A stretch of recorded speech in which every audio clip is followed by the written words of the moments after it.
Jack, I'm going to start with you. The team fell behind by 12 points in the first half, maybe a little bit of a rust thing after not playing this week. What turned the tide to get you guys back into it before halftime? Yeah, I think, well, first off, I'd agree with you. There was definitely a little bit of rust. We hadn't played a game in a little while, and I think our guys we're starting to get used to the intensity of like what it means to actually play a game again. But I think it was just consistency that kind of kept us, going through this game.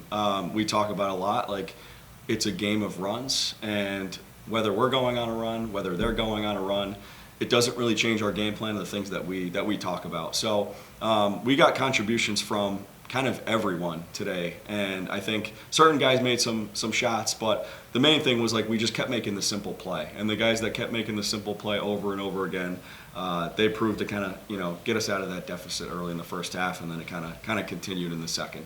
You know what? I know it had been tough for you the last time out, right? And in the first half, you hadn't scored. To get that first bucket in the second half, what did that do for you, for your confidence, to get you going and make some serious contributions in half number two? I say it really lifted me up with the support of my teammates. It allowed me to come into the second half stronger and perform like my teammates know I can. There was a moment Ryan and I talked about. It was a one-point game when Miles picked up his fourth personal foul, and they were already in the bonus with a lot of time left, and it looked like momentum was going the other way. And then, as Coach pointed out, it seemed like everybody kind of contributed at that spot. What was the conversation like? How did you prevent that from being a point where they were able to seize control of the game? Just the things we do in practice, just keep control of the ball. You just have to play our game the best way that we can.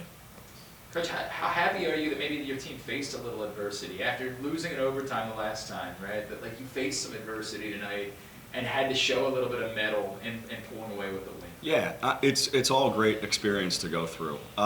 It's only good for us, I think whether you're going through a season, like you need to normalize the adversity because it's going to happen. And I think for us, like the best thing we can do is acknowledge it and not run from it and not act like the adversity is not going to happen. So we know every game is going to be a little bit different, and once we hit some adversity, it's not panicking. We talk about we don't want to overreact, but you also want to react a little bit and realize like, hey, we got to pick things up here. So we want these challenges throughout the year. We want to continue to be tested. We want experiences where we go down by 15. We want experience where we're up by 15, and we got to figure out how to manage all of it. So it's good for our team. We need to continue to keep going through these things as the year goes on. No, it was obviously this season has been a lot of change, right? Like new coach and different guys out there. How good has it felt for you to really step up and seize a role, and what's allowed you to sort of take a step forward this season? I say the people I had around me last year and this year definitely uplifted me and allowed me to gain more confidence in myself. We see it all in practice every day. We all work hard, so it feels good to have my coach put me out there knowing that I can go impact our winning. There were 6 different players in double figures tonight. Do you feel like you guys can do that every game out, that like everybody is capable of having those types of numbers? I feel confident in all of our players. Yeah, it was showing tonight. Jack, your response to the 6 different players in double figures tonight. Yeah. I know you're a more defensive-minded program, but what does that mean that you have that many guys that you can count on? Yeah, it's great. It's great. I think the way that we play offense, it's not really ball dominant. It's not really any guy's show.